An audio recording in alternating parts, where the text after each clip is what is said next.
Please be seated. Hello, welcome. How are you? Hi. What a beautiful time to be in Maine, right? Nice cool days, beautiful trees. Got my squirrel tie on today. I'm Dr. John Ryder, and it's my pleasure and honor to be the Dean of the College of Dental Medicine at the University of New England. I'd like to welcome you all here to our 7th White Coat Ceremony in honor of the class of 2023. For those of you that could not be here tonight, this event is being streamed live as well as being recorded so that it may be seen later on the website. I'd like to welcome all the guests here tonight, including some special friends and supporters of the college, alumni, members of the local dental community, members of the Maine Board of Dental Practice, and the Maine Dental Association, and other dignitaries. I'd especially like to thank all the parents, grandparents, spouses, children, extended family, friends, students, not only for being here tonight, but also for your ongoing support of your student and our college. Thank you. I'd like to thank the talented and dedicated faculty and staff that come to us from around the world and who provide the knowledge, skills, wisdom, and opportunities for students to learn and become outstanding healthcare professionals. They're on both sides of the stage. You can probably pick them out. They're the ones in the white coats. And thank you to the students for choosing UNE for your dental education. At UNE College of Dental Medicine, the students often hear us talking about a couple of things, one called serving a higher purpose and something called a humanistic environment. Our program is designed to not only provide excellent training and education to our students, but also to serve our local and regional communities through direct access to low-cost and often free oral health care. We do this through our extensive community-based education partnerships and in our own oral health center. Our humanistic environment establishes a context for the development of interpersonal skills that are necessary for learning and for patient care, and for making meaningful contributions to the profession. And most importantly, it supports and cultivates the development of professionalism and ethical behavior by fostering diversity of faculty, students, staff, open communication, leadership, and scholarship. We believe that every student and every staff and faculty member bring value to the college. Everyone matters. Everyone is part of our higher purpose, and collectively we are meeting our mission and building a legacy that future generations will be proud of. Diversity brings strength and richness in academic and professional discourse through the sharing of ideas and experiences that promote innovation and growth as a community and in the profession of dental medicine. CDM, the College of Dental Medicine, values diverse identities, perspectives, and backgrounds in its students, faculty and staff, and patient communities. I'm very proud to say that the class of 2023 is the most diverse class that we've had. It was also extremely competitive to get into this class, with over 17 candidates competing for each one of your seats. The class consists of 36 female and 28 male students. 16 are from Northern New England, and 18 students representing other states. It's outstanding students like these that will achieve amazing things while helping establish the University of New England College of Dental Medicine as one of the most respected oral health intellectual centers in the country and around the world. Do you know that just this class of 64, practicing for 30 years, which is the average number of years that a dentist will practice, just this class will affect over 1 million people during that 30-year period. The responsibility we all have is great, but the potential benefit to society is even greater. I'd like to take this time to recognize the newly elected class officers, and as I read your names, will you please stand? For President, Joshua Golden.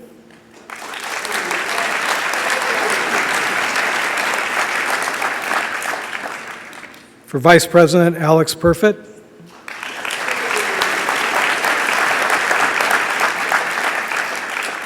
For Secretary, Tyler Clausen.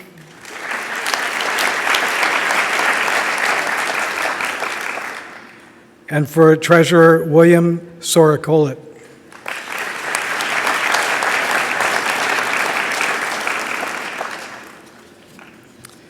My script says applause and recognition for the entire class at this point.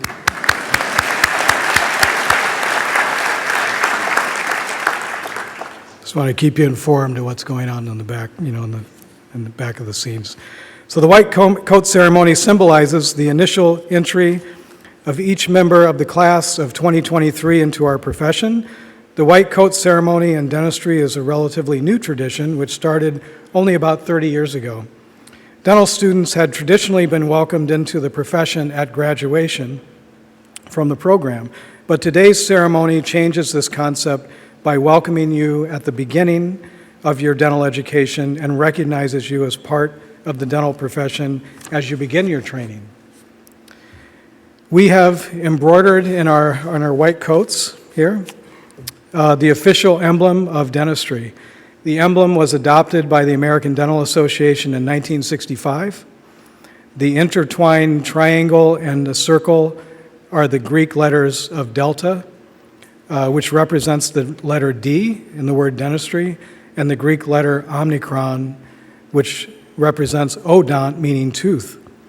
The central figure is a serpent wrapped around a cautery, and 32 leaves and 20 berries represent the 32 teeth and the 20 deciduous teeth. Baby teeth, in other words.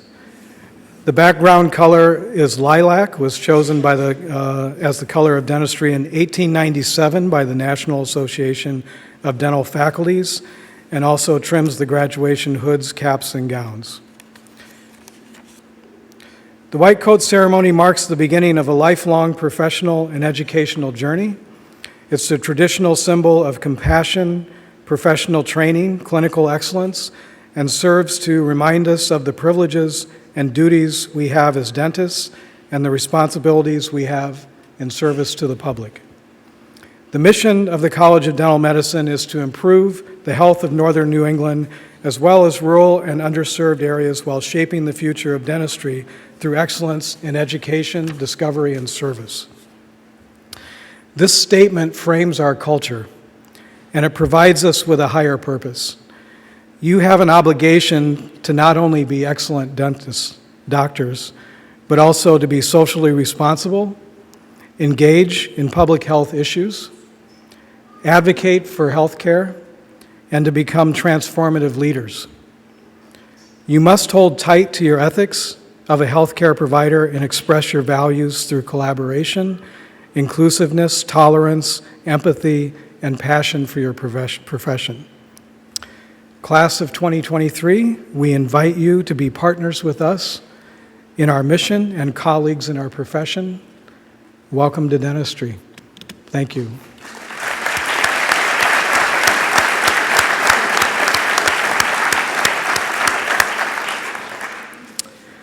I'd like to introduce, it's my pleasure now to introduce Dr. Josh Hamilton, which is UNE's Provost. Welcome, Josh.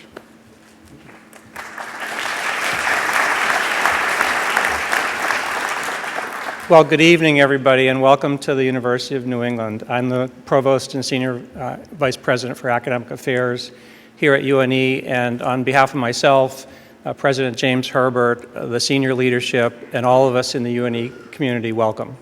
For those of you who are UNE grads or are from Northern New England, welcome back now to your dental school. And for those of you, as we say in Maine, who are from away, welcome.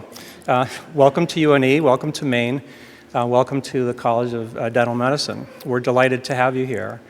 I thought I'd just give those of you, particularly who are not familiar with UNE, just some background on our university that this dental school is part of. We are a very young university, but with deep roots. We began essentially as St. Francis High School on the Biddeford campus back in the 1800s. St. Francis was founded to educate the children of French-Canadian immigrants who had come down to work in the mills of Biddeford and Saco and Portland.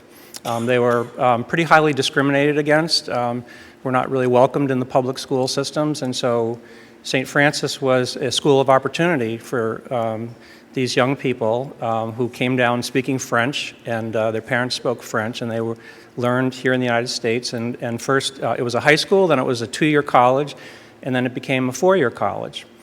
It had a long and wonderful history of producing graduates until about 40 years ago.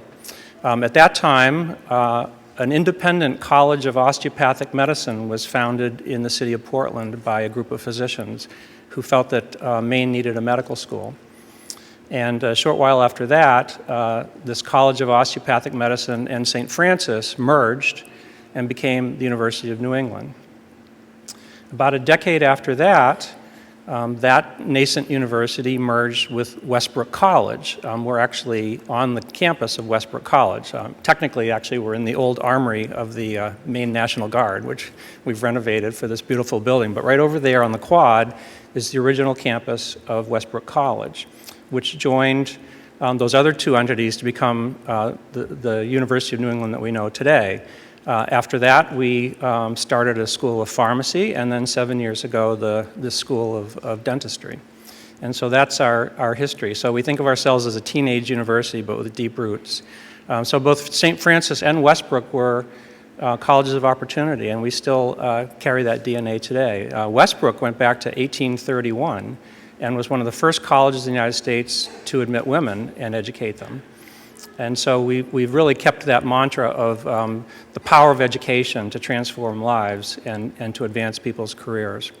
Although this is a young dental school, it's already reached an incredible level of maturity. It's graduated several classes, and it's nationally ranked already and extremely well respected, not just in the region, but throughout the United States. And so its founding, it grew very, very rapidly, but we're now at a very mature state. We have a fantastic faculty, wonderful professional staff, and these amazing classes that come in that are, as you'll see when we white coat them, are highly diverse from all over the country and other parts of the world who come here to get their dental education. As you can tell, I'm not wearing a white coat. I'm actually not a dentist. I think I'm the only one here who's not. I'm a pharmacologist and toxicologist by training, but I feel like I'm an honorary member of the dental profession. My wife is a dental hygienist. Her father was an endodontist. Her brother's an endodontist. Her brother-in-law is a periodontist. Half of our friends are dental hygienists or dentists. And I've spent the last 40 years or so going to Yankee Dental as a +1. So I feel like I know the dental profession very well, and I'm very comfortable with you guys. The white coat ceremony, as Dr. Ryder said, is very special. It's a relatively new thing in the health professions, but a really wonderful tradition we've started. And as he indicated, it really signals that you're entering this profession now, not when you graduate.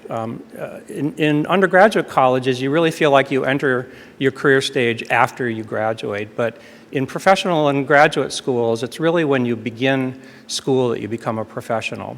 And so it really has two purposes. When you wear the white coat, others will recognize you as that professional. They will see with that symbolism that you're part of the profession. But I think more importantly, when you put the white coat on and you look in the mirror, you should see yourselves as professionals. You will not become a professional when you graduate from this school. You are a professional now, and now is the time to start learning that profession and also behaving as a professional. And so it's a very, very important symbol, and it's something to really internalize, is that all of your actions, not just what you do in the classroom, but as you begin working with patients, as you work with faculty, as you work with the dental community and others, will see you as a professional, and they'll judge not only you, but the school and your profession based on your behavior. And so really carry that coat with pride, but think of that responsibility that you carry. I know you'll all do a wonderful job. I'm looking forward to getting to know all of you over the next 4 years. Starting again on Monday, we'll all get back to work. But today is the day of celebration, so congratulations, all of you.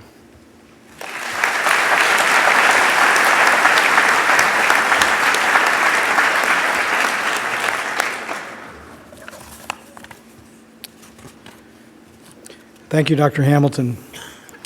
It's now my pleasure to introduce our keynote speaker, guest speaker for today. Dr. Arthur Eddy graduated from Stonehill College in Easton, Massachusetts with a Bachelor of Science degree in biology. He received his DMD degree from the University of Pennsylvania School of Dental Medicine in Philadelphia. And after serving 4 years in the U.S. Army Dental Corps, he returned to Massachusetts and opened his dental office in Shirley.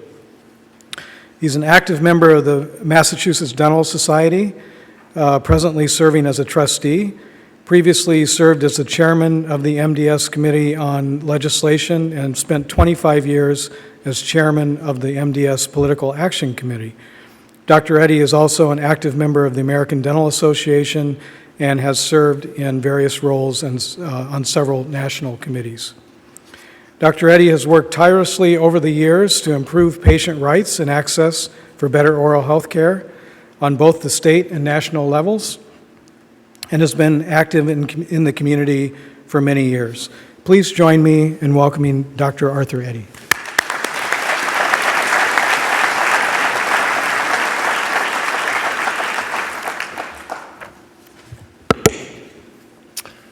Good evening. I'd like to thank Dr. Ryder, Dr. Keneally, and the entire university for this invitation to speak this evening. I am humbled by your invitation. I'm also thankful to be here since this dental school was so needed by northern New England and fulfills the access to care for so many. It took years of people suffering and many political headaches before fulfillment. I'm grateful to see the school before I go. As I reflected on topics for this evening, I was trying to discover what this grandfather could offer that would be interesting, instructive, a little different, and possibly inspiring. The typical and safe topic is to follow your dreams. That is so safe, and in some cases, not a very good choice, depending on the reality and intentions of those dreams. I've never told this story publicly. This is the first time, so bear with me if I make it. That led me to the word courage. I was able to reflect on my recent experience with fear and how it did indeed tie into my own lost dreams. Back in October 2016, I was still in a robust private practice in a very small town in central Massachusetts of only 6,000 people. When I first looked back in 1980, Jimmy Carter was president. Things were very bad. Interest rates for prime loans were 22.5%. Home loans were 17.5%. Generally, banks were not lending. Inflation was 13.5%. Everything was frozen and the economy was terrible. The U.S. was still reeling from a miserably failed military special operation in Iran to free the U.S. hostages there. Despite these obstacles, I had confidence after 4 years of military dentistry. I saw opportunity. I chose to open a new practice with no patients, build a new building, bought a house, and then we had a third child. Nonetheless, I worked hard and built a successful practice. I rushed back in time to 2016. I'll rush forward, I guess. I had a full appointment book for 6 weeks, 10 people working for me, and still $400,000 in real estate loans on another new building I had built. I was in good physical condition. I had vigorously done weight training and yoga and biking for 25 years. I've been biking 25 miles 3 times a day, or 3 times a week, up to Nashua, New Hampshire and back without stopping. On the morning of October 7th, 2016, I went to bike on a new vehicles allowed rail trail. After I had told my wife I would be back to take her to lunch for her birthday, I was shamefully overconfident. I wore no bicycle helmet. To this day, I still don't know what happened or where on that trail I crashed. I'd never fallen or come close to falling in 30 years of biking. My biking friends told me it's not if you fall, it's when you fall. My bike was perfect, no damage, nothing broken. I hit nothing, no potholes, trees, or people. I will never know what happened. I can't remember. I do not know how long I laid on that trail unconscious. I was bleeding from my right temple and not breathing very well. That rail trail passed behind our local community hospital, Air Neshoba Deaconess. Who knows how long I was there. Miraculously, an anesthesiologist from the hospital was out for a walk and discovered my body. Who gets found by an anesthesiologist? He stabilized my breathing and phoned an ambulance. They decoded my cell phone and called my wife to meet us at the emergency room. They pulled her in a side room of the emergency room. A very bad sign. She started to pray Hail Marys as she wept in fear. They tested me for a heart attack or a stroke. No problems. They then med-flighted me to UMass Worcester Trauma Center. I was diagnosed with the moderate traumatic brain injury, a fractured cheek, fractured upper jaw, fractured sinus. I remained in a coma for 8 days. The chief neurologist at UMass painted a near-hopeless situation for my wife, my practice, or even a return to normal life. When I finally emerged from the coma, they groggily took me to Spalding Rehab Hospital in Charlestown, a great hospital. and the location for the marathon bombing victims. I spent another month there. When they finally let me out of bed, I started physical therapy, occupational therapy, and speech therapy. I graduated out of the physical therapy immediately. I still had good strength, but not much balance. I would continue speech and occupational therapy for 2 more years. That was humbling, not knowing words or people, constantly getting lost. They took away my driver's license. That was the lowest point. My wife hired a home health aide to babysit me during the day as she struggled through each day, saving my practice. That was another big part of the equation. I had all these patients, 10 employees living paycheck to paycheck. My wife and oldest son were amazing. I was never so grateful to be married. I hope you all heard that.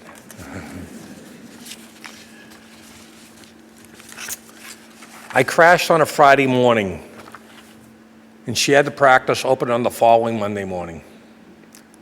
I had a true dentist friend who was retired and unselfishly helped out on a moment's notice. I will forever be grateful to Dr. Sampson for helping us. I had previously signed a power of attorney for my wife. That was a smart move. She was now using it. Again, my new neurologist told her I wouldn't be practicing for a long time, if ever again. My practice was already for sale. Meanwhile, I had to retake my driver's license. 8 months later, I finally got my license back after passing both the written and road tests, like a teenager. I had my accident on October 7th, and by November 21st, my wife and oldest son already had 4 offers on the practice and building. She was amazing. She ran the office all day, exhausted, hungry, worried. She took 1-hour drive to visit me each day. She had to keep complete confidentiality of the sale and my accident, both in the office and the town. Keep in mind, that was the only dental office in this little small town. She kept the practice open, hired replacement dentists, negotiated and managed the sale of the office and practice. Meanwhile, I wasn't so easy to manage. I was dealing with a lot of disappointments, frustration, change, the loss of my identity, control of my life, and broken dreams. I was dealing with some anger. I had never experienced vulnerability and confusion, both mentally and professionally. I now had lots of time to think. I was thinking of all the things I had planned when I was young and never got done. 2 things I had always dreamed: to work in an international dental mission and to bicycle across Europe. I was so scared. I learned how to pray in my vulnerability. I prayed not for a miracle cure, but courage to just go forward, to make one more day to do my therapy. However, my reflections had reignited my desire to fulfill those young dreams. I could now drive to the gym. I knew my formal weight training regimen, amounts and repetitions. I kept moving forward. Slowly, I got back to my former regimen, weights and repetitions, but I had no endurance. The following day, my brain didn't work very well. I wanted to start biking again to rebuild my endurance and overcome my residual fear of biking. I couldn't believe my wife was going to let me bike the old rail trail. That confidence in me would be important. I told her I would just do a little short ride. I had now gotten strong enough to do well. It was exhilarating. Once started, I just kept on going all the way back to Nashville and back again. My very first ride. My wife was worried to death until I walked in. "What happened?" she asked. I told her it was the first time I had felt joy since my accident. And I meant it. What could she say after all I had been through? I went back to see Dr. Edlow, Chief of Neurology at Mass General Hospital. They took some new MRIs. He brought me into his office. He took off his glasses, looked me straight in the eyes, and said, "Your recovery is remarkable. We don't see this happen very often. What are you doing?" I responded, "I pray a lot." I had never prayed for a miracle. I was praying for courage, as I said earlier. I had no idea of its power. Meanwhile, I had contacted a small group, the Medical Mission of Memphis. They ran a dental mission in Haiti. It was now 12 months later. They had 2 dentists I could depend upon, no pressures of a patient schedule. They would allow me to take my time and have breaks. I made it through the 2 weeks. No problems. In so many ways, my spirits and confidence soared. Again, this past May, I went on a long dental mission for Catholic Relief Services, way up in the Andes Mountains of Ecuador, to treat indigenous Andean Indians, people on the edge of the Amazonian rainforest. This winter, spring, I'm excited to again go to do a mission in Ghana, Africa. The trips are so uplifting. I still held my dream to bike across Europe and across the Loire Valley in France, and more. I had therapeutically started biking small amounts on continuous days to rebuild my endurance. In May of 2018, in a week, I biked 200 miles to Amboise, France. A new hotel and city every day, an ultimate mental and physical challenge. Last week, I again biked 200 miles through central Italy. I had done it. My point here, I had referenced my youthful dreams to inspire my recovery. I had overcome my weakness and previous fear to reach for my younger plans and dreams. Never give up. In the end, my accident made me a better and stronger person. I learned to live a life of appreciation, not accumulation. Not how I planned it, but that injury had given me the gift of time. I had a miraculous recovery. Even my physicians had thought so. I left out many of my references to faith in this story, but they were critical. It was dark, but I do believe in prayer, and also that my dreams had healed me, inspired me, and given me joy when I most needed it. I am blessed with a great wife. Who else would have even cared? Now I think I have become a more joyful person. My accident became a blessing. It had serendipitously helped me reach my goals, not to be the person I used to be, but closer to the person I had always wanted to be. In summary, this grandfather asks nothing of you. For some reason, I know I was sent here to speak to someone sitting here. My parting advice is not to be seduced by what culture tells you is pleasure. It is often followed by suffering. Seek joy. Always give thanks for what you have. Take care of your bodies. My single greatest regret is that I did not take enough time for prayer, meditation, reflection on what was the meaning of my life. Always be merciful. Nothing made me unhappier than being self-centered and only thinking of myself. Truly, my joy explodes after I return from mission. I become more thankful for my wife, my family, my shelter, my bed, my meals, my auto, my clothes, the environment, even our wretched government. My lost dreams only became realized because of my reflection. I discovered what I was always meant to do. There is a quote that teaches, "Locate your treasure, there you will find your heart." It was true. Thank you and God bless.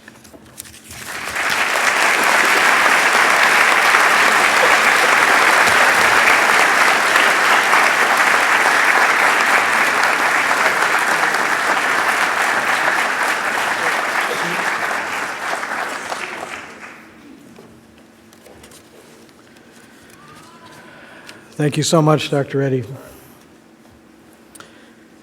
At this point, I'd like to invite Faculty Assembly Chair Dr. Mike Truscott and Associate Dean of Clinical Education and Patient Care Dr. Fields Ferrier to begin the COAT presentation.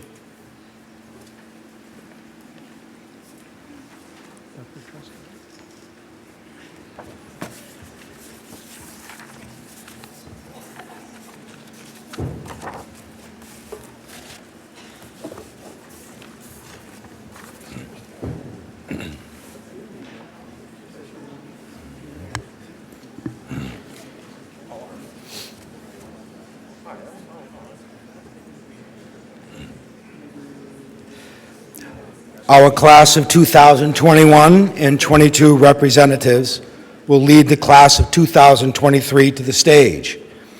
I will introduce each student, and they will proceed across the stage to receive their white coat from Dr. Faria. Dean Ryder will then shake each student's hand, followed by Provost Hamilton. Guests are welcome to come forward to take photographs. The students will then return to their seats to be seated. We ask the audience to please hold this applause until the entire row of students have returned to their seats. And I think we're ready.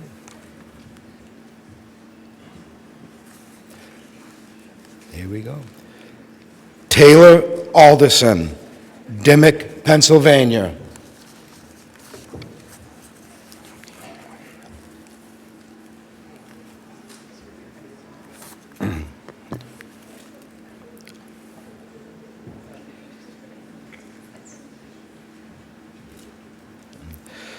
Dominique Ayala from Miami, Florida.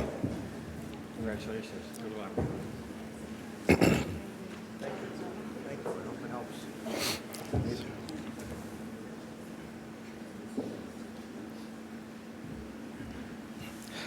Sarah Lee Baha, Woodridge, Virginia.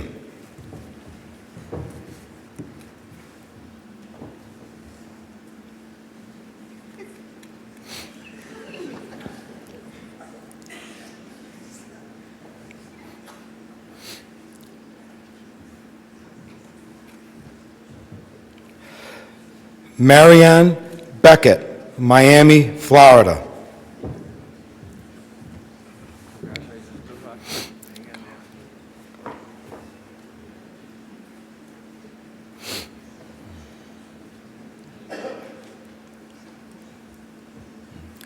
Kong Bowie from Austin, Texas.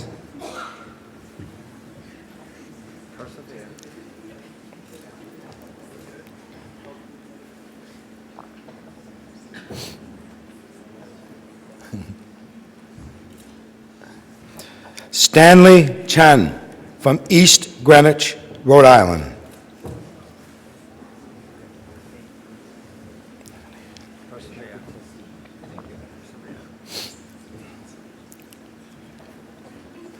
Stephanie Cherizme from Port-au-Prince, Haiti.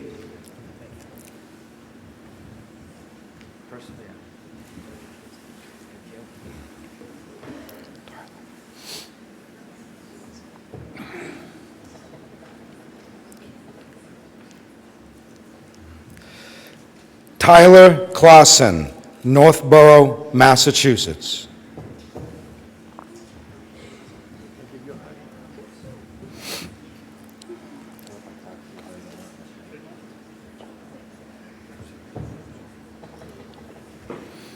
Amanda Costello from Boston, Massachusetts.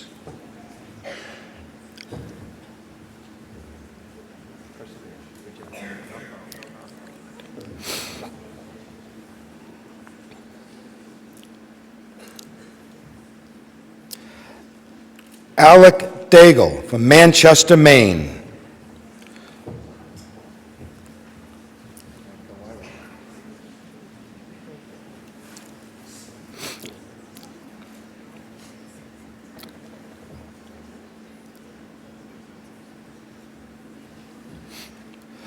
Tasneem Al-Safi from Old Bridge, New Jersey.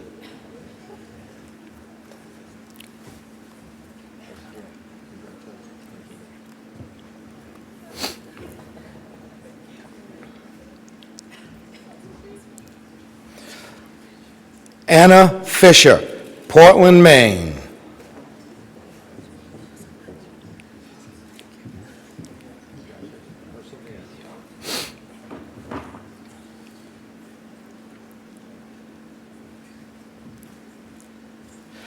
Casey Foster, Glastonbury, Connecticut.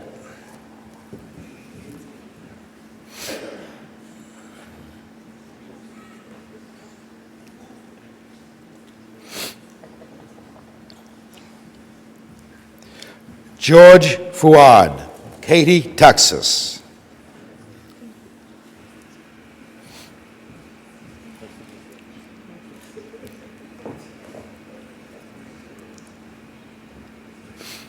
Christopher Goding, from Cumberland, Maine.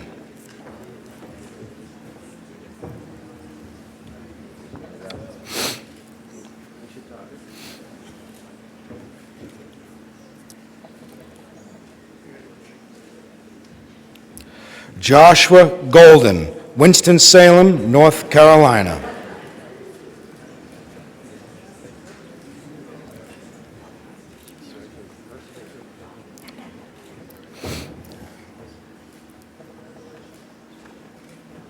Sophia Hall, Hollis, New Hampshire.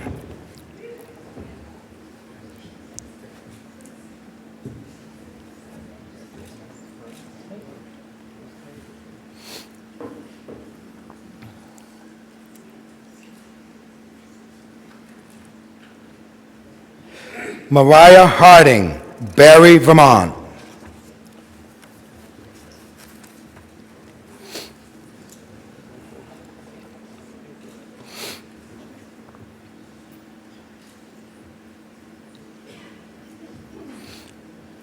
Ethan Harris, Belgrade, Maine.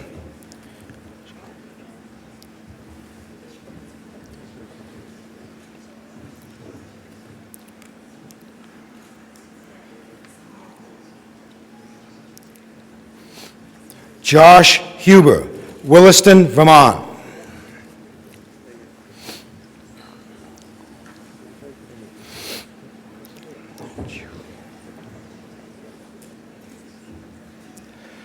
Julie Iskra, Newington, Connecticut.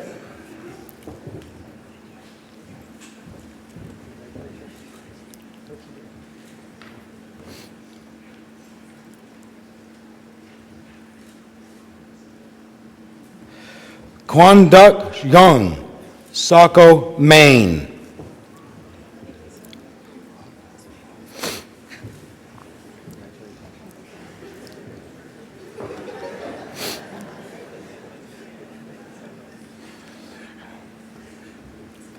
Vasur Kamsu Nuker from Olathe, Kansas.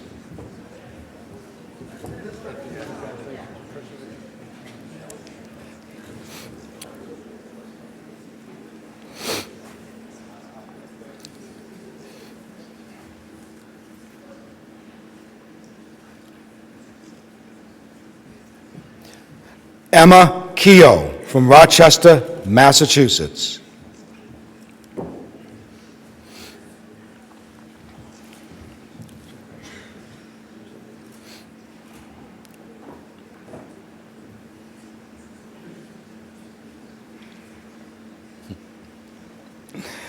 Jared Knighton from Freeport, Maine.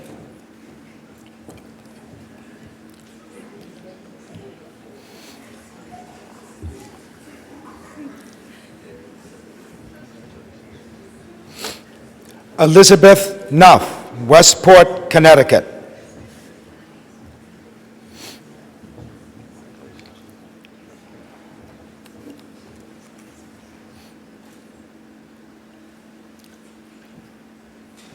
Jennifer Kwok, Salem, New Hampshire.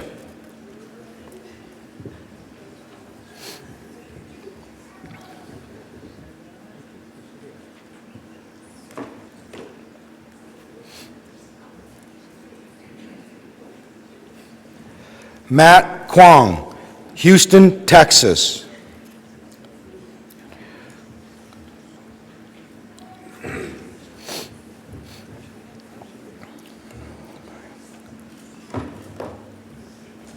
Mariam Lakhani, Nacogdoches, Texas.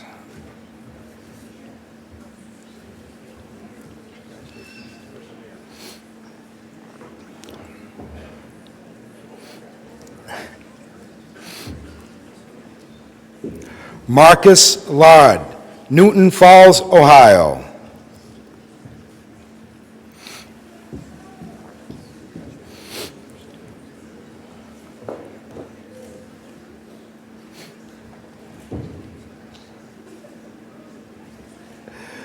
Nguyen Lee, Sumter, South Carolina.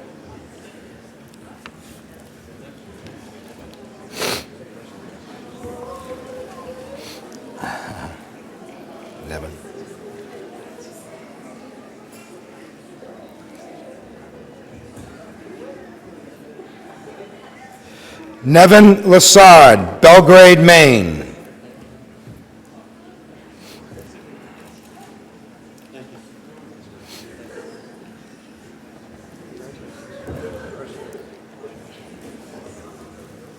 Spencer Lynch, Derry, New Hampshire.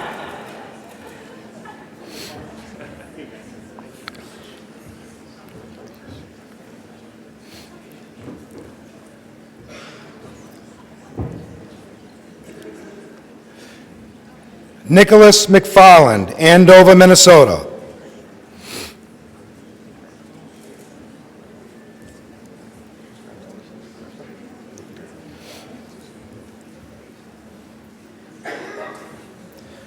Parker McPhail, Sarasota, Florida.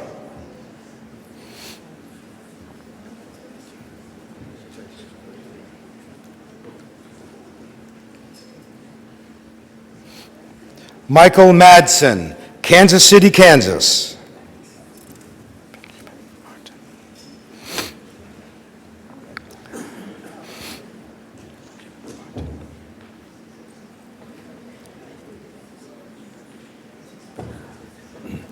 Benjamin Martin, Acton, Maine.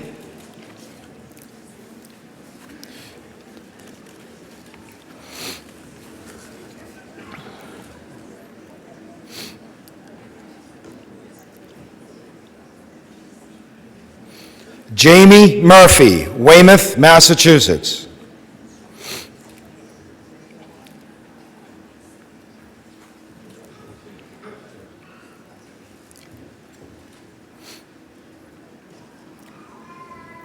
Hilda Mutune, Nairobi, Kenya.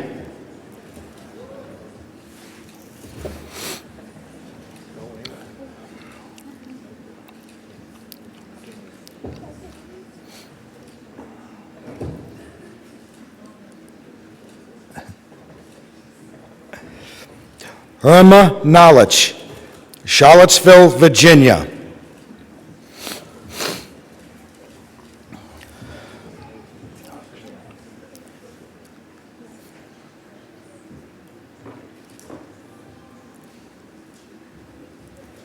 Charlie Niemeyer, Fujian, China.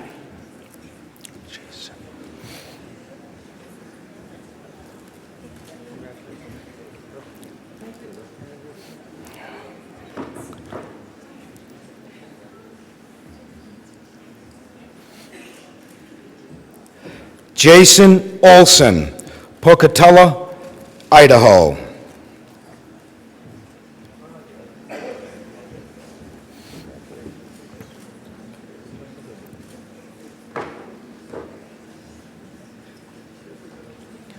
Swetha Parikh, New Brunswick, New Jersey.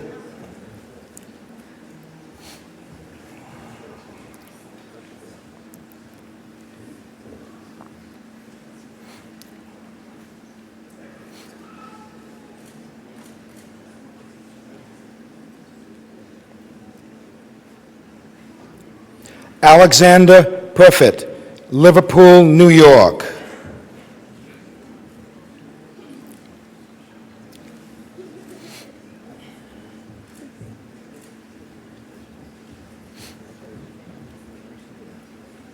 Hannah Post, Minneapolis, Minnesota.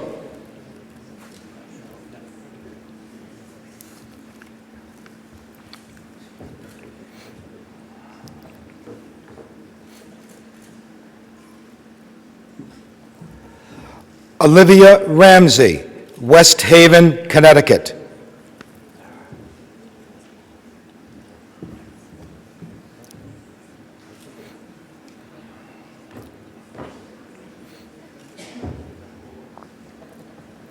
Sarah Rainey, Windham, New Hampshire.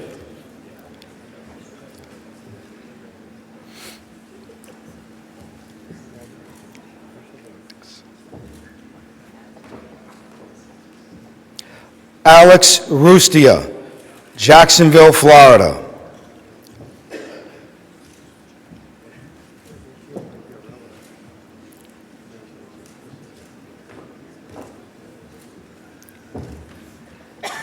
Celine Saraf, Longview, Washington.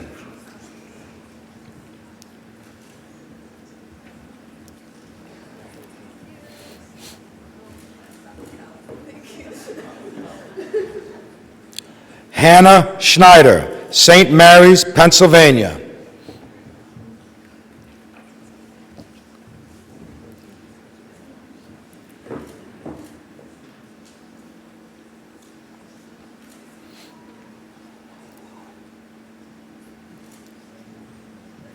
Mohammed Shakarchi, Voorhees, New Jersey.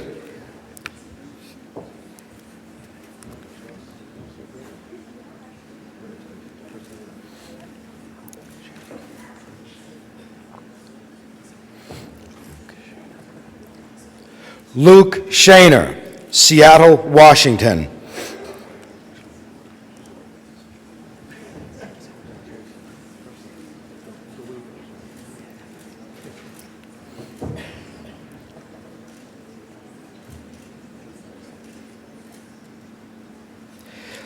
Ibrahim Shawi, Orlando, Florida.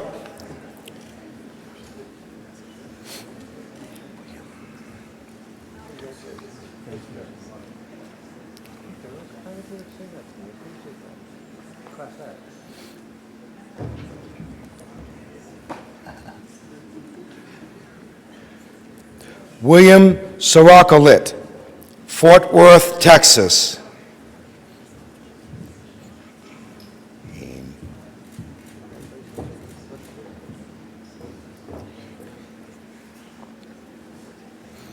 Alicia Starbird, from Windham, Maine.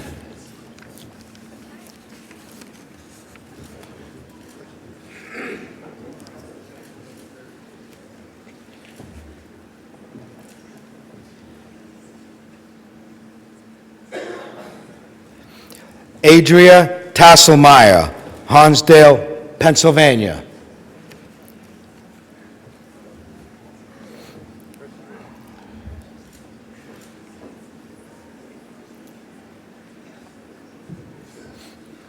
Suki Rose Ehrlich, Wakefield, Rhode Island.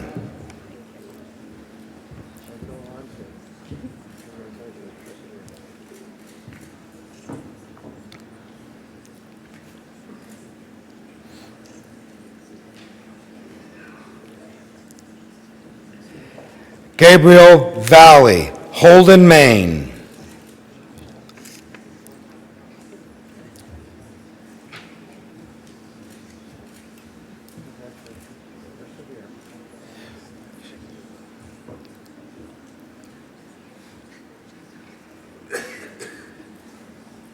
Alicia Villette, Peabody, Massachusetts.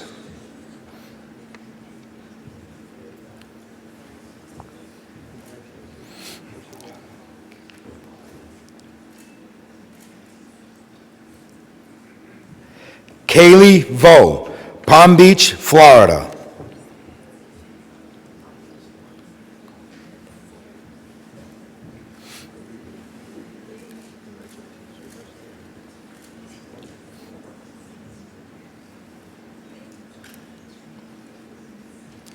Carly Walls, Southwick, Massachusetts.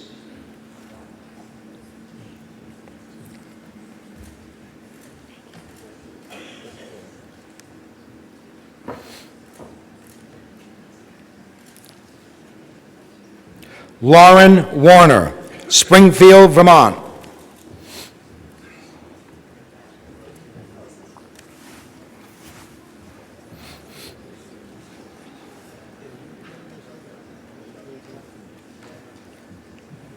Rachel Wands, Sparks, Maryland.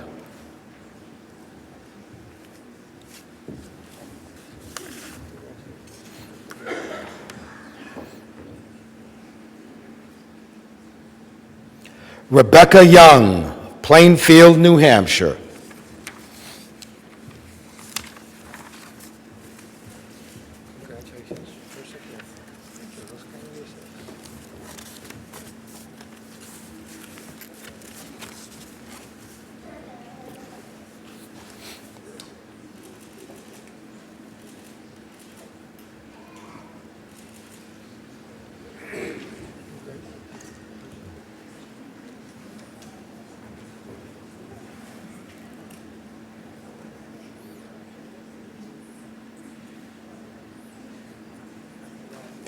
Please join me in recognizing the class of 2023 on their significant accomplishment.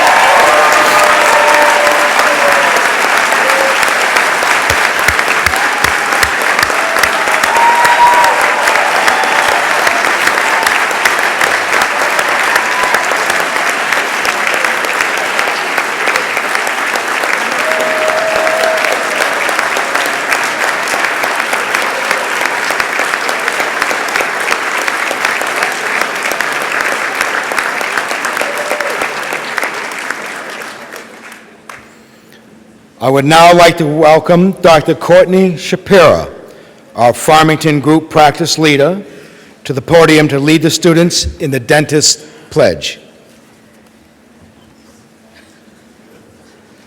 All right. If the class of 2023 could please stand and view the Dentist Pledge in your program, we'll recite it together. Are you ready? Okay. Everyone got it? Okay, good. Okay, repeat after me. I state your name. As a member of the dental profession, shall keep this pledge and these stipulations. I understand and accept that my primary responsibility is to my patients. And I shall dedicate myself to render, to the best of my ability, the highest standard of oral health care, and to maintain a relationship of respect and confidence. Therefore, let all come to me, safe in the knowledge that their total health and well-being are my first consideration. I shall accept the responsibility that as a professional, my competence rests on continuing the attainment of knowledge and skill in the arts and sciences of dentistry. I acknowledge my obligation to support and sustain the honor and integrity of the profession and to conduct myself in all endeavors such that I shall merit the respect of patients, colleagues, and my community. I further commit myself to the betterment of my community for the benefit of all of society. I shall faithfully observe the principles of ethics and code of professional conduct set forth by the profession. All of this I pledge with pride in my commitment to the profession and the public it serves. Congratulations.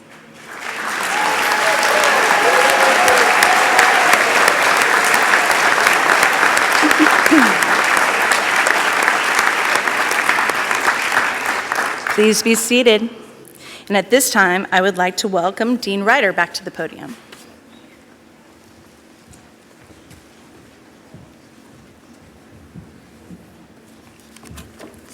I think every year the dental students keep getting taller.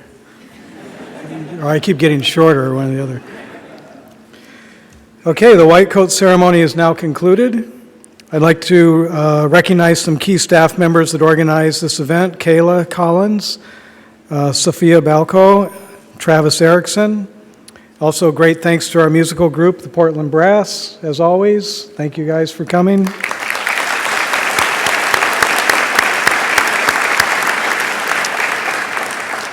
I ask that you please remain seated until the faculty and the students have exited. Our faculty will be congratulating the students in the hallway outside.